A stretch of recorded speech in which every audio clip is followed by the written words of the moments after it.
What is up, YouTube? HPJ here, and I'm coming at you guys today because we're going to be talking about Yu-Gi-Oh! The trading card game, and the influence the Yu-Gi-Oh! Trading card game has had on my channel. Because, as you guys know, it has been 14 years since my channel here on YouTube has been up, and Yu-Gi-Oh! Has been a very big influence on my life, and has been a very big influence many people, 100,000, millions of people's aspects of it. And I think at a point I'm going to do two videos for you. The reason for that is because there's a lot of stuff that you can talk about with Yu-Gi-Oh! The first thing I'm going to do is I'm going to talk about my experiences of Yu-Gi-Oh! Then I'm going to talk about things in Yu-Gi-Oh! On a different level of things. Um, So that way it'd be easier for people to watch. If you guys want to hear my personal experience, you'll hear it in this video. If you guys want to just know the overall games and stuff, you can hear that reflection on that in the next video. So that way you can have both around. So Yu-Gi-Oh! Trading Card Game was created by Mr. Kazuka Takahashi, the late Kazuka Takahashi, because unfortunately he passed away a few years ago. Um, as he was trying to save the family from drowning in the Pacific on vacation. Damn, that sucks. But he went out as a legend to help people. And I don't know if he ever realized that the Yu-Gi-Oh! Trading card game has helped many of people. Um, you know, video games are essentially what has healed many of people. Anime and all that aspect has really just not only inspired the new generation of people, but it's inspiring the next generation. And Mr. Takahashi has definitely influenced that. And I do want to say thank you to the a lot of things because he gave me my favorite archetype, the Harpie, and they have been a major influence just my channel and many of other channels. Um, And that's why I wanted to do this first video because I wanted to talk about my aspects of what I was impacted on with Yu-Gi-Oh! Because Yu-Gi-Oh's trading card game, man, has this game 25 years. Do you guys believe that? 25 years. I'm older than Yu-Gi-Oh! By 8 years. 8 years. So this game came out in 1998. I was born in 1991. About 7 years. 7 years different. 7, 8 years different. So we'll say 7. Yeah, 7 year difference. But wow, what an impact. And mind you, that was in Japan because we didn't get Yu-Gi-Oh! Here in the States till about the early 2000s. So I would say 2021, 2001, 2001, 2002 is when Yu-Gi-Oh! Officially came out here in the TV. Because it's spread between GCG and OCG, the official card game and the trading card game. We here in the States, we here in North America, South America, Europe, and some parts of Asia, and some parts of, I think Australia is the only other one, Australia and New Zealand. We play the TCG.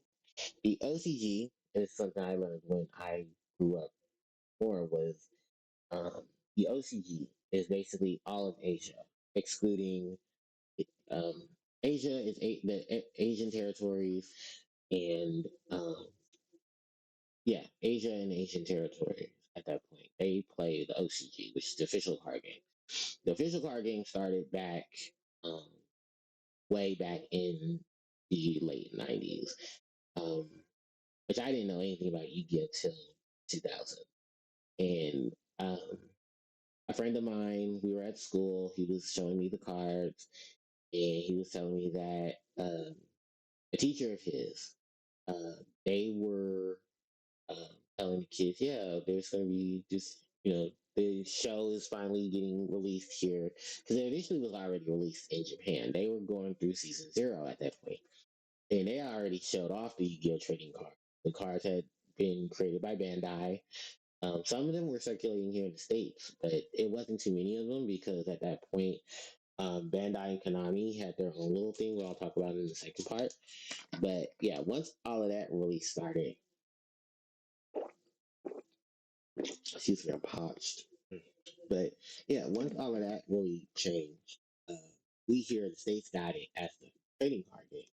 And we got, of course, all the pieces to it. So we got Yu-Gi-Oh here, there, and everywhere. I adore Yu-Gi-Oh when it started coming out. It was, another anime I got to watch and indulge in. Yu-Gi-Oh really was really in its earlier basis a hot mess, but it was, it got people watching. People were enthusiastic about Yu-Gi-Oh. We all had our favorite Yu-Gi-Oh moments. Um, I enjoyed Yu-Gi-Oh the original series. I enjoyed GX. 5Ds I really didn't care too much for because I was already an adult by that point. Dexel was a hot mess. Um, Arc V was not bad. I didn't watch Brains. I watched clips of Brains, but I was not at that point. I was not enthusiastic with Brains, and I don't know what the fuck um, Yu-Gi-Oh! Sevens wants itself to be. It's like in its second arc. They like split the arcs into two, and I'm just like, yeah, you guys can just do that. But yeah, I've been playing the card games since Chili's here in the TCG. And my first official set were Metal Raiders and Pharaoh 7, which I think Pharaoh 7 was maybe a few months after, because I forget what came after Metal Raiders. I want to say it was Pharaoh 7, because Pharaoh 7 had all the recruiters in it, so I believe it was Pharaoh 7. But yeah, Metal Raiders, Harpies, Pharaoh Servant had um, a lot of the touch ups. Harpy's brother, Flying Common Curie, a couple of Wingy Beasts here and there, Genzo. So yeah, it was a lot of really cool stuff in there. And then I started collecting cards from people. I was trading cards from friends and stuff. Had built my little not Harpy Lady Harpy deck at that time. As you guys know, Harpies in the beginning did not have their sufficient stuff there. It was Harpy Lady, Harpy support, here and there.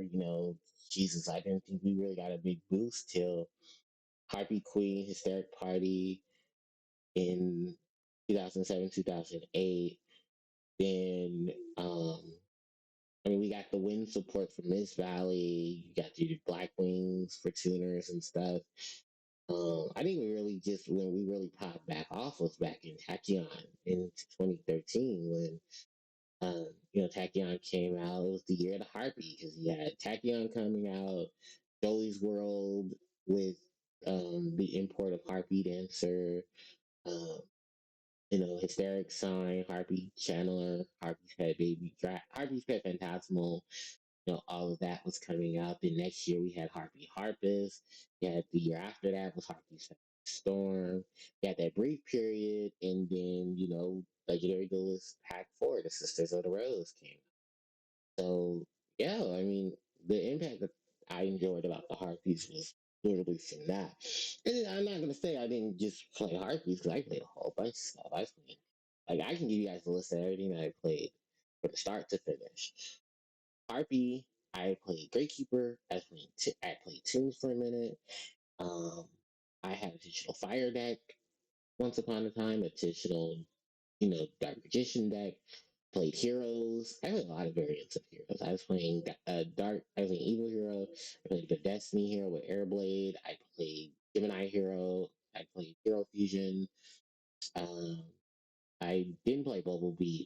Bumblebee got way too expensive because you need too many pieces for Bumblebee. I played Chaos Plant. I played Plant with Gigavice. I played Blackwing in Miss Valley by themselves together. I tried Ice Barrier for a minute, but Ice Barrier just had too many issues. Poor Ice Barrier players, you guys got shitted on at horrible structure. There's no cohesion. Salamangreat, I played Dinosaur. That's not Dinosaur.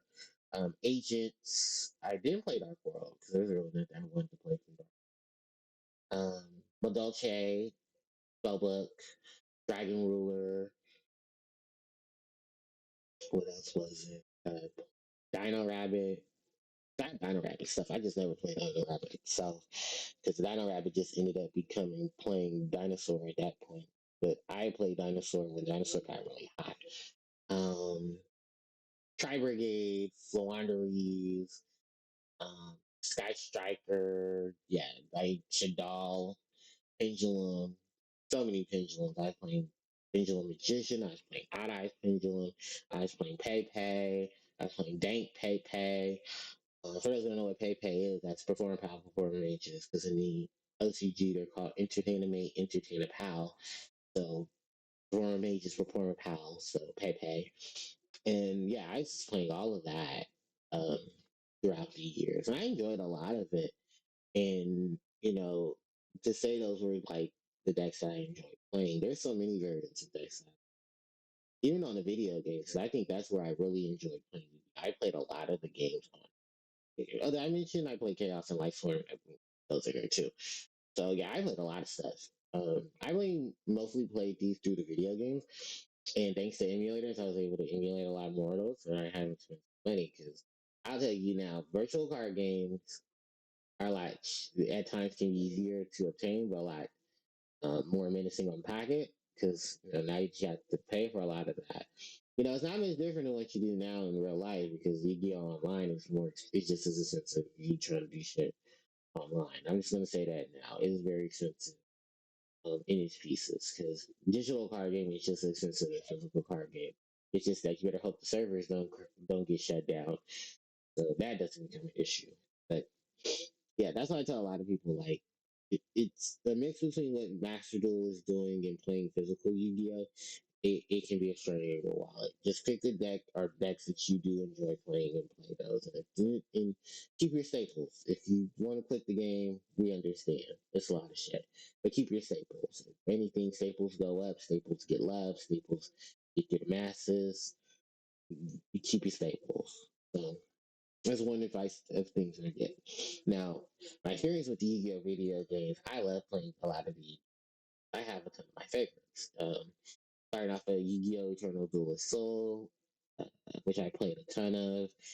I have the original card of that, and I have the original card of Yu-Gi-Oh! World Championship 2004. Or sorry, Yu-Gi-Oh! World Championship Tournament 2000. Yu-Gi-Oh! World Championship The Seven Trials of Glory. Yu-Gi-Oh! World Championship 2005. Um, I don't have Ultimate Masters, the physical copy, but I do have, the ROM. I have the physical Dungeon Dice Monsters game. I have a ROM of Dungeon Dice Monsters. Yu-Gi-Oh! Sacred Cards. I did play a bit of Yu-Gi-Oh! Forbidden Memories, but I didn't get to experience the game itself. I do have a ROM of it. Then the Yu-Gi-Oh! World Championship games uh on the DS. Going from Yu-Gi-Oh! World Championship 2000, Yu-Gi-Oh! World Championship 2000, not 6, 7, all the way to Yu-Gi-Oh! World Championship 2011. So, yeah, the World Championship games were lasting for these 5 years. I didn't get the chance to experience the Tag Force games, which I heard were way better and had a way better card pool. It's thanks, Nintendo. So, I didn't get to experience those games. But there were Yu-Gi-Oh! Like the Yu-Gi-Oh card games that were available for the DS were bad. Is that you had to wait for the next one to give you more cards, and then because of how Wi-Fi and stuff was, you didn't really get a big boom in Wi-Fi and stuff until like the later years. Which after Yu-Gi-Oh, the last Yu-Gi-Oh World Championship game was Yu-Gi-Oh World Championship 2011. They did not do 12 due to the situation that was going on in Japan at that point. There were earthquakes, tsunamis and stuff like that. The card game was falling apart um, because of all the different stuff that was going on in the midst of it. And then I think at that point, um, the 3DS had just came out. So they ended up doing Yu-Gi-Oh! World Championship 2013, Yu-Gi-Oh! World Carnival, and that was for the Zexal era. But that was a very short-lived game. Most people don't even know that it existed because it had like a very small release um, on the 3DS. And yeah, I think it goes right up until the TCG's release of Judgment of Light. So you didn't even get the Japanese version of Shadow Spectre or any of the cards for it. You stop right when Bujin's out, but you get all the exclusive stuff in there. So you at least get to that point. And then Yu-Gi-Oh! Tag Force Special never had an international release. There were mods for English text, but it never came to us because the beta died out. Unfortunately, around that time. Which damn, that sucks. The beta at that point was like we're like, yeah, we're shutting down the beta, but the beta had its own problems. Thanks, Sony. And then Yu-Gi-Oh! Legacy of the Duelist. There were a lot of pop-up stuff for Yu-Gi-Oh! There. And then Yu-Gi-Oh! Master Duel came out. And people hopped on. No, Duel Links came out first. And then people hopped on Duel Links because the OG Yu-Gi-Oh! players were like, wow, I get to experience Yu-Gi-Oh! Like the old days. And it was just old days just on a smaller scale. There wasn't, like, it was like the Yu-Gi-Oh! Dual Terminal stuff, but smaller scale. Like it was on your phone. You had the same grid and aspect of it. Like you had special abilities. You had a deck of 20. I think the deck now is the minimum is 20, the maximum is 30. And like you don't have a main phase two. You just go draw, standby, main, battle, in phase. So that's how the dual terminal was, and just like traditional digital card games, you gotta buy your packs and stuff. You say your in-game currency because it's free to play, but let's be real, it's not really free to play. You're paying somehow or some other. Like Master Duel, that you're trying to hype that up, like, oh no, it's free to play, free to play. It's like, no, it's really not. You're gonna be paying for your digital cards just like you're paying for your physical. So just putting that out there. So I have dabbled in Master Duel. You'll see some content. You've seen me in content. Duel Links. I've done some content for that. I've done some content on my channel for a lot of Yu-Gi-Oh video games too. I would love to go back and do it, but I talked about that in my Twitch video. So you guys, if you haven't seen the Twitch video, check out the Twitch video, and I talk about that where how I'm situating that. But yeah, I the video games did impact a lot of my of it. Going into that, my adult years of it was very strenuous. Not gonna lie. Um, I met a lot of friends. I made a lot of enemies. Relationships with people have definitely shown me that wow, you put people in in the situation, and you can see all their colors. Uh, so yeah, that aspect of Yu-Gi-Oh! And like I said, I have it's a love hate relationship with Yu-Gi-Oh! Because there are a lot of aspects of Yu-Gi-Oh! That I like, and there's a lot of aspects of Yu-Gi-Oh! I don't like. One big aspect of it is I feel like every archetype should be treated with the same equality, while at the same time the meta shit is getting boring. But it's like, but I would like to see it jazz up. I think that's why I do gravitate to a lot of other card games because I at least can say playing a lot of the other card games, I do get to experience the differences of what they have in terms of variety and things can change at the quick of a whim, but it's not always the same thing. But it's what a deck is when it's meta when the respective lists hit it. But then it's also like there is some fairness and equality. And even if some things just don't seem like they're gonna be doing well, some things do tend to manage to bounce back. So I do enjoy that. Or keep it maintained, or just people can play these decks and have fun with them. That's the aspect that I have enjoyed with Yu-Gi-Oh! Is that yeah, I play Harpie, but I get to experience things on every scale of being a Harpie player, and I also get to experience things of playing it with. I play other decks too, and I enjoy it. And I do enjoy a lot of the Yu-Gi-Oh stuff that comes my way. Um, Going into the 15th year of this channel, in the aspect of it, you'll see a lot of Yu-Gi-Oh content. Don't get me wrong, you're gonna see a lot of Yu-Gi-Oh content, especially now with this 25th anniversary collection part two. I'm definitely gonna have some videos on. I'm definitely gonna have some videos on. Well, I did some content on Phantom Nightmare.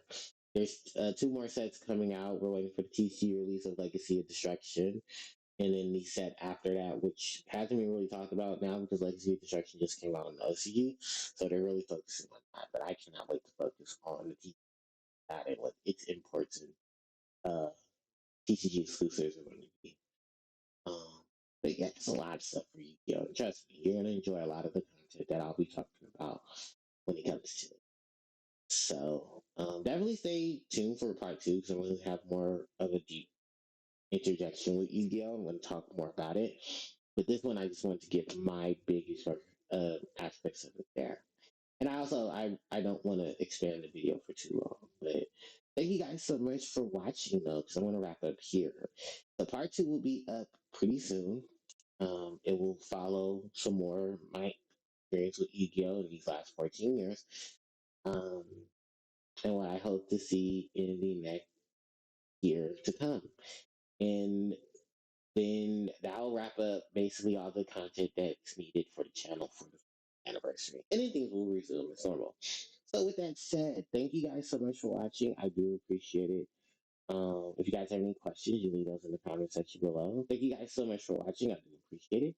Don't forget to like, comment, share, and subscribe to the channel as it helps me out tremendously. You hit the notification bell to be informed when I do upload more content to my channel. My social media links are in the description box below. And with that said and done, thanks everyone for watching. HDJ signing out.